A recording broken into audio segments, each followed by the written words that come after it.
Hey everybody, welcome back to Race of History. Today we're going to get into the Sabaton history for Simo Häyhä. We did a video on him a couple of days ago, did the Sabaton song White Death yesterday, and now we're going to get into the Sabaton history for it. The next couple of days, 2 or so days, I'm going to be out of town. I'm going to watch my dad play drums at this thing, so I'm going to be gone for a couple of days. If I have a chance, I'm going to take my recording stuff with me, so if I have an opportunity, I'll do a video while I'm gone, but I'm not 100% sure I'm going to be able to. So there may be a couple of day lapse here, but I'll get to it, as quickly as I possibly can, and if I have an opportunity while I'm gone, I'll record a video or two. But with all that being said, let's get into it. Sabaton history, Simo Häyhä. I'm Indy Nidell. And I'm Joachim from Sabaton. And this is Sabaton History.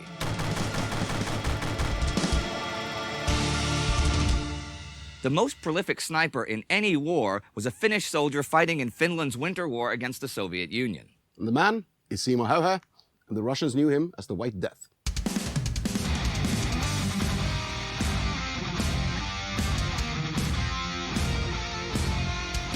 Simo Häyhä was born December 17, 1905, in the small Finnish municipality of Rautjärvi, near the Russian border. His peers described him as a friendly, mild-mannered, introverted man who kept to himself and to his daily work as a farmhand. Rautjärvi is surrounded by the tough Finnish wilderness, so although Simo grew up in quiet times away from city life, his own life was far from easy.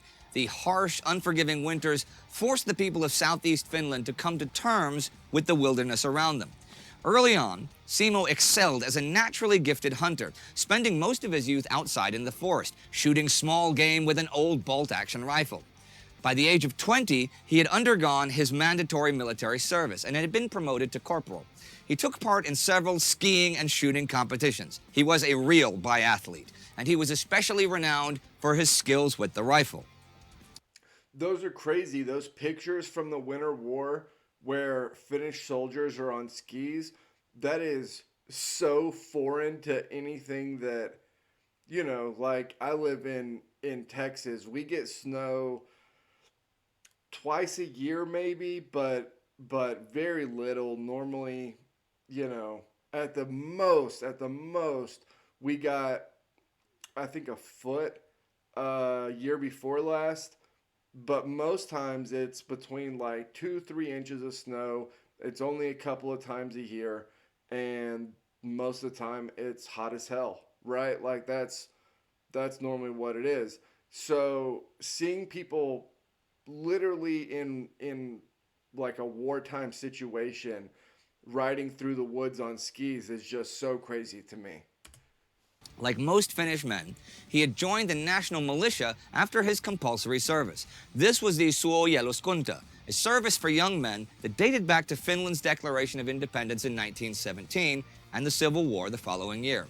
The service trained men like Häyhä to be prepared for those times when Finland most needed them. Such times came November 30th, 1939, as the Soviet Union declared war on Finland.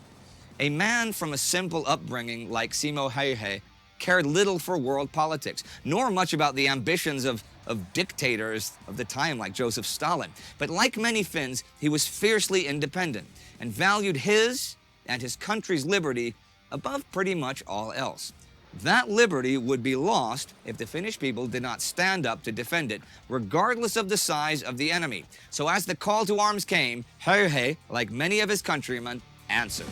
Almost night, a crimson horizon, painting thousand legs red. As your army approaches the east, a hunter is switched in his prey. He joined the 34th Infantry Regiment in the Kola region north of Lake Ladoga.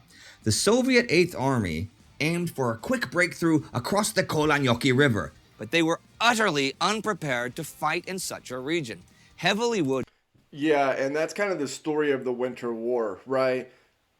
The Soviets are planning for, anticipating a quick breakthrough, and they are wholly unprepared for what that might cost, how long it might take, what the defenses might be like. The Winter War is a story of the Finns being just insanely outnumbered, them standing up and fighting despite the odds, and fighting in almost like a more intelligent and kind of like surgical way, right? They were not fighting what you would consider like a typical war, as if it was two huge armies fighting each other.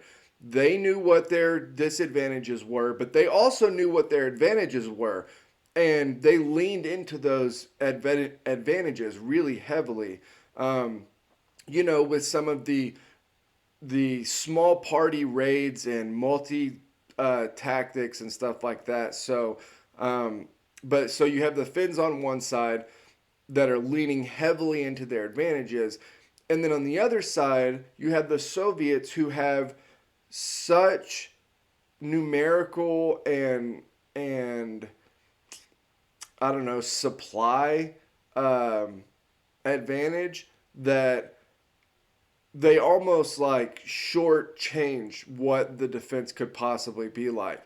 And so they go into these situations expecting these quick breakthroughs, and when they don't happen, they really don't have a whole lot of options, right?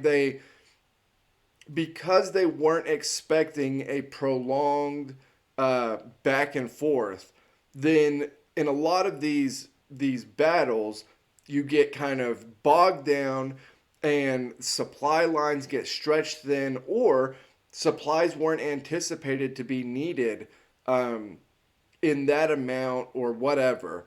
And so you see Soviet forces get bogged down, all across the line basically.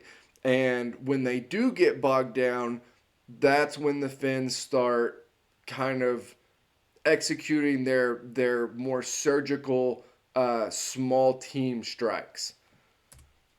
With barely any infrastructure at the best of times, the Soviets tried to advance now in one of the worst winters in modern history, with snow up to 2 meters deep and temperatures down to -30. Häyhä was given a Finnish Mosin Nagant M28-30, which had been in production since 1928. A bit shorter and a bit heavier than the Russian-manufactured rifles, but with the typical Mosin Nagant reliability and accuracy, the M28 was an excellent sniper rifle. Nicknamed the Pistikorva, pointy ear, for the large ears on the front sight, it would perform well in the hands of an experienced marksman like Simo Häyhä. The Finns could not hope to win against the might of the Soviet army in a straight-up pitched battle. The Soviets simply had more of everything: tanks, men, artillery. Instead, the Finnish art of war relied heavily on hit-and-run tactics, with men on skis who knew the terrain, outflanking, infiltrating, and Those pictures and videos of them moving around on skis, I don't know.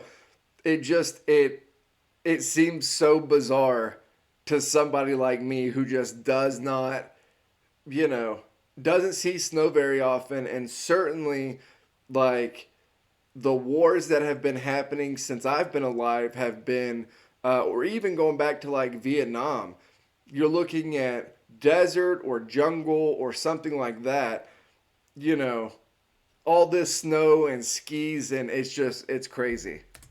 ambushing the sluggish Soviet invaders, many of whom had no skis or did not know how to ski, ruining mobility. While the Finns were naturally familiar with the winter conditions, the Soviet forces were woefully not. Many came from the military district of Leningrad and had not even been supplied for a long, drawn-out conflict. The winters in Finland are harsh and unforgiving, and even when the sun is out during the short days, it is still bitterly cold. Häyhä wrapped himself in a thick and heavy snowsuit, insulating himself as much as possible from the snow and the cold winds, and he wore fur mittens and a sniper mask. The white color of his clothing blended in perfectly with the winter environment and the snow-covered forests of Kola. He preferred to work alone, being accustomed to stalking the deep forests on his own, and he knew to rely on his instincts. Patience was vital, as was leaving as little trace of his passage as possible. A hunter had to be cunning and precise in his actions, Carrying only a day's worth of food and around 50 or 60 rounds with him, Häyhä relied on his knowledge of the wilderness to find a good spot from which he could establish his sniper's nest. Once he found his position, he would build a little snow fort around himself to blend in with the environment. He placed his rifle on a snowbank that both stabilized his aim and prevented any snow from being thrown up by the recoil, and waited for the enemy to march into his killing field. When Soviet soldiers, struggling and freezing in the snow, would cross his path, Häyhä put a handful of snow in his mouth to hide his breath. Then he pulled the trigger. See, and that's what I was talking about in regards to distance. Because, like, if you are at the maximum distance that the manufacturer says that rifle is meant to be shot no scoped, even at that distance, nobody would be able to see your breath. Like, there's no way, right? But inside that distance, there would certainly be there would be people, depending on how close they were, that could see your breath, right? And so those are the type of things that make me like really wonder about how close he shot from in some situations. And you might think like if they're closer, that would be easier. And I guess for like the type of shot you're shooting, potentially it could be. But I actually view it from the other way, in that it would be much more dangerous, right? The safety of a sniper is in their distance. It's how far they are away. It's that they can see the enemy and the enemy can't see them. If the enemy is relatively close, they still may not be able to like actually see you, but they know the general area that you're in, and the closer they are, the more they kind of have that general area nailed down. And so I actually view, if he's shooting from shorter distances on some of these shots, I actually view that as a more dangerous proposition than, you know, being 500 meters away and having great aim. Wanders into the wild, tracks you down, you cannot hide, once he is onto your trail. It is said that during his training in the Army, he was able to hit a target 150 meters away up to 16 times a minute. So now, the marching routes were full of dead Soviet soldiers who fell prey to the hidden marksman without ever knowing what had hit them. Soviet positions were soon discovered, deserted of the living, but packed with bodies, frozen in their last positions before being shot and killed. Sometimes they were found still standing up, and in the sub-zero temperatures, even a minor wound was often fatal, as the weakened body would have a harder time surviving the elements. And Häyhä is believed to have not missed his target very often. In his short time at the front, his kill tally would rise to unprecedented levels. Hundreds fell to his rifle. So many, in fact, that his superiors did not believe the stories at first. Apparently, just before Christmas, he killed 25 soldiers in just one day. While many Finnish and Soviet snipers used modern sniping rifles outfitted with telescopic lenses, Häyhä relied on the old-fashioned iron sights. Not only did he feel that this gave him a better picture of his target, but more importantly, it would allow him to keep his head down lower, and in turn, lower his whole profile, making him harder to spot. And lenses could reflect the light and reveal position, as was the case with many Soviet marksmen who were sent out to counter-snipe him and instead met their fate to his outdated rifle. But Häyhä was also trained with the 9mm Suomi submachine gun, and depending on the fighting at hand, he also carried hand grenades and a traditional puukko army knife as a last resort. You know what's crazy about this? In the modern day, snipers are not by themselves, right? Like, you have a spotter, and in a lot of cases, you'll have like a team that's there to hold down that position. But it's crazy to hear of, you know, just going out by yourself. You have grenades, a knife, your rifle, and like you you're doing everything that you can to hide your tracks because you're the only one there. Like if you are found out, there's no cavalry coming, right? Just what that would, I don't know, what that would take to be able to just go out on your own and and just get after it like that when all you're doing is looking down the barrel of your rifle. So like you're not looking and observing all of your surroundings. You're literally in one spot just looking down the barrel of your rifle for hours on end. I don't know, it's extremely dangerous. As a sniper acting often alone beyond the front lines, Häyhä had to be careful and often forfeited obvious targets if they would endanger his position. The Soviets began beefing up their own counter-sniping activity, especially after his kill tally gained him both fame and infamy. If they suspected him of being somewhere, they would order artillery strikes in his general direction in the hope of finally neutralizing him. There's even the story that a Soviet commander asked to be sent a famous Soviet sniper to eliminate Häyhä.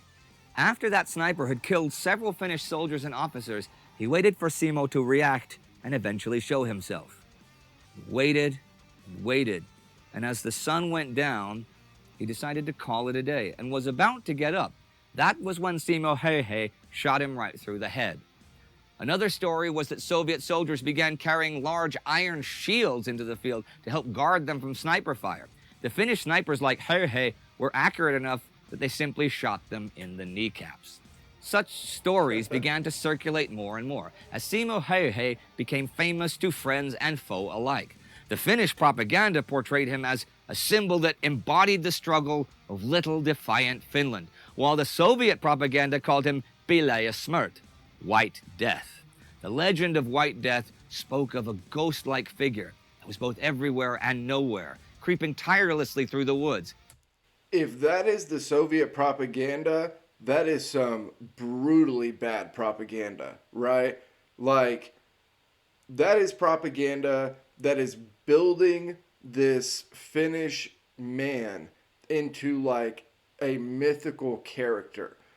But then you are still sending men out there to try to neutralize this guy, right? And so the more you, I don't know, I feel like even just calling him White Death is bad propaganda by the Soviets, because you are literally putting fear into all of the soldiers that you're asking to go out there on operations. Because, right, he could be anywhere. Like, he could be anywhere and everywhere. You know, you're always one step away from death if you're a Soviet soldier. I don't know. That seems like brutally bad propaganda. That's basically propaganda for the Finns. It freaked the Soviet soldiers out, and it boosted Finnish morale. On February 17th, 1940, 80 days after the invasion, Simo Häyhä was officially proclaimed a hero of Finland by the Finnish government, and with hundreds of kills to his name already then, was awarded the Kola Cross. He was promoted and gifted a custom-made Sako M2830 rifle. But despite the legends, Simo Häyhä was not invincible and was not a ghost. He was a man, just like any other Finn, manning the defenses. In early March 1940, as the winter receded, it became clear that though Finland had astonished the world by holding off the mighty Red Army, they could not hold out forever. The Soviets were learning, were gathering more firepower and more competent leaders and tactics. And as the winter ended, so too did the Finnish advantage with the weather. No matter how valiantly they resisted, the numbers would eventually crush them. On March 6th, Häyhä was caught up in the middle of a renewed Soviet offensive against Kola. Fighting with the regular troops, Häyhä had again killed at least a dozen that day. An exploding bullet hit him in the jaw and ripped his lower face apart. Saved by his comrades, he was dragged out of the fighting and into hospital. He spent several days in a coma, and when he awoke on March 13th, peace had been signed. The war was over for both him and his country. For around 25,000 square miles of territory, the Soviets had paid a high price. Most estimates of the Soviet dead are around 130,000, but it may actually have been as high as 250,000 dead men. Yeah, it's almost impossible to get accurate Soviet numbers. They keep everything, everything that was put out publicly was garbage, and they kept everything under such lock and key that a lot of those numbers are still not known to this day. So basically, historians just kind of do the best they can with the sources they have and try to make the best estimated guess on casualties. Finland had David and Goliath, the USSR, on a scale no one imagined possible. Finnish independence had been saved. Hundreds of kills, a man and his rifle, embody the season of things. Stay on side and cover your head when he pulls the trigger, you're dead. Simo Häyhä would bear the wounds to his face for the rest of his life, but otherwise fully recovered. He could not go back to his own home, though, which was now on the other side of the Soviet border.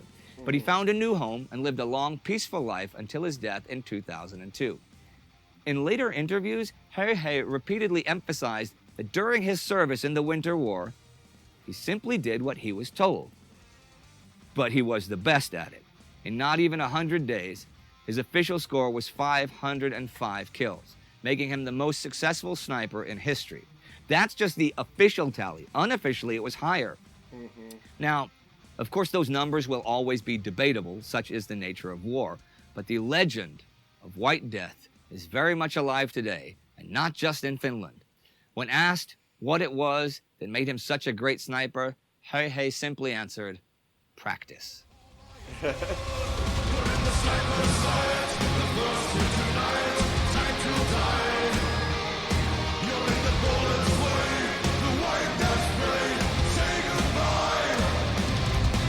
So why, of all the military figures available throughout the history of humanity, did you pick Simo to write about? The story of Simo is one of the most inspiring in military history, at least for me. Personal opinion, of course, but that song and that story is kind of important for Sabaton history, because without that song, maybe we wouldn't even have the album Heroes that came later. Okay, but his song isn't on Heroes. No, that's on Coat of Arms. That was the first time we asked our fans, that's you guys, about sending in, basically giving us ideas for songs. Okay, but you guys still do that? Yes, but this was the absolutely. beginning. That was the first time. We got a lot, a lot. Pat's mailbox was, totally full. That was one of the stories that really, only by reading kind of the name makes you want to find out. Now, so if they're sending in, several thousand suggestions, you obviously can't read whole biographies about all of these people or anything, right? Oh, no. Obviously, Pat is the one who is going through it all, basically. Is that right, Per? Yeah! All right. No, I mean, Pat is sitting over there, and I mean, he's probably doing that right now, looking at suggestions. Okay. How many do you have per day, Pat? 50 or something? Ladies and gentlemen, please welcome Per. Let's see. The latest one is this. Okay. Song topic, Global Conquest. Okay, there are many good tales of heroism, people from Portugal, Spain. Oh, this is interesting. Okay. Portuguese and Spanish explorers. Okay. Sebastian Elcano and Magellan, right? Traveling around the world for the first time. Pizarro, that would be interesting, although... Okay, and who sent this in to you? Adrian Crespo. Hey, Adrian Crespo. From me and from Sabaton. Okay, so Per actually is looking at your ideas to try and figure out what they're going to write more songs about. Well, so he chose from, or he picked, maybe made a short list. You saw White Death. You thought, I want to learn more about a guy whose nickname is the White Death. And it's a good metal title. It really is a good metal title. No, seriously though, for us, at that point, I don't think we had that many songs about a single individual. Oh, I right, mean, we yeah, covered sure. on the bigger scale, all the battles and stuff, but zooming in so much was really inspiring to write the lyrics. Okay. We didn't even know we were going to do Heroes, but me and Per basically said that, man, maybe one day we should do a more personal album, Now, when you were, reading up about Simo and stuff, were you also studying the Winter War in general, or were you just really more focusing on just the individual? We'd already covered the Winter War in a way in the song Talvisota on the Art of Which War. we did before. an episode. Yeah, if you haven't seen it, check it out. And what was the reaction then, since you didn't I don't think I've done that one yet, have I? I don't know. I'll have to look. Do really individuals before? I mean, what was the reaction among the Finns, for example, to this? For the Finnish people, I mean, most people in Finland would know about Simo Häyhä. However, us coming from Sweden, we didn't. I mean, Yeah, that's true. Every nation has its own history. Yeah, I think there's a lot of people in Pakistan who don't know who Fonzie is, but I grew up with Fonzie. You know. Important part of military history right We're there. going to do an episode on Fonzie one day, Yes. too. That would be kind of cool if you guys wrote a song. We should on have Per play him the part, you know, as well. it. Oh, Parrot doing the thumbs up and the leather? That'd Yeah, be great. yeah, You'd we be give- Fonzie. Yeah, Oh, give, wow, him, that give him a looks haircut great. and everything, it's fine.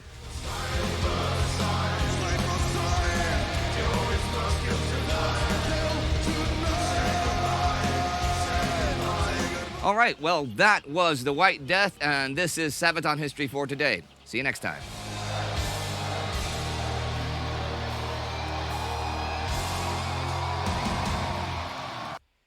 Okay, so that was the Sabaton history for White Death. As always, like, comment, subscribe. Help me keep building the channel over here. Before I go, somebody's put a comment in one of the last videos about Simo saying that he actually got hate mail from some people before he died about how many people he had killed during the war. I don't know anything about that. I'm trying to look more information up about it. But man, if that's true, that is so rough to hear. And that is just so culturally different than the American South. You know, normal veterans down here are held in very high regards.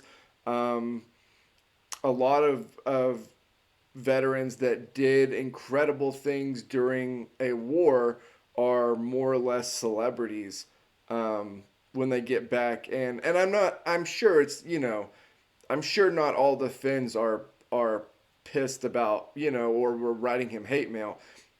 That's just that's unfortunate that some people felt like, you know, he was less than the man he really was because of what he was asked to do during the war and how good he was at it. So if anybody knows anything else about that, put it down in the comments because I'm trying to find more information on it. But yeah, as always, like, comment, subscribe. Help me keep building the channel over here. I'll put the link to the Discord down below, and I will see you all next time.